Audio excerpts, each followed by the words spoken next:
میرے غریب نواز راستے سے گزر رہے، دیکھا راستے میں کچھ لوگ آگ کی پوجا کر رہے۔ آپ نے فرمایا کیا کر رہے ہو؟ لوگوں نے کہا جی آگ کی پوجا کر رہے۔ کہا وہ کس لیے؟ کہا جب ہم مر جائیں نا تو پھر یہ آگ ہمیں جلائے نا، آگ جلائے نا۔ میرے غریب نواز فرماتے ہیں پھر اس کا مطلب بہت دیر سے پوچھتے ہوگے۔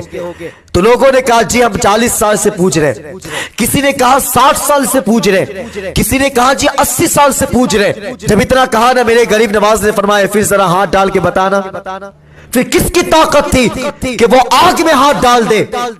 جب کسی نے ہاتھ نہیں ڈالا نا میرے غریب نواز نے اپنے پاؤں سے جوتی اتارا اور کہا یہ لے میرے پاؤں کی جوتی کو ڈال آگ میں۔ معین الدین کے جسم تو دور کی بات ہے، اس آگ کو بول میرے پاؤں کی جوتی کو جلا دے۔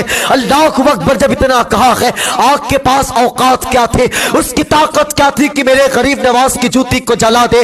جس جس جگہ پہ جوتی کو ڈالا گیا ہے ہر ایک جگہ گلزار بن گئی ہے۔ اللہ اکبر میرے غریب نواز کی جوتی کو آگ جلا نہ سکا ہے، اس کی اوقات کیا تھی، آگ کے پاس طاقت کیا تھی کہ میرے غریب نواز کی جوتی کو جلا دے۔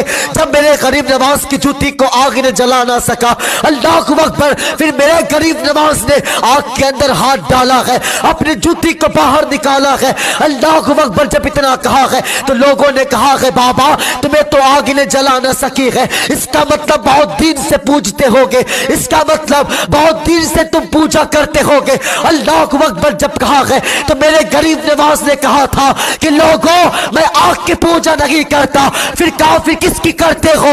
اللہ اکبر غریب نواز نے فرمایا تھا لوگوں میں اس کی پوجا کرتا ہوں جس نے تجھے پیدا کیا ہے، جس نے مجھے پیدا کیا ہے، جس نے پوری کائنات کو پیدا کیا ہے۔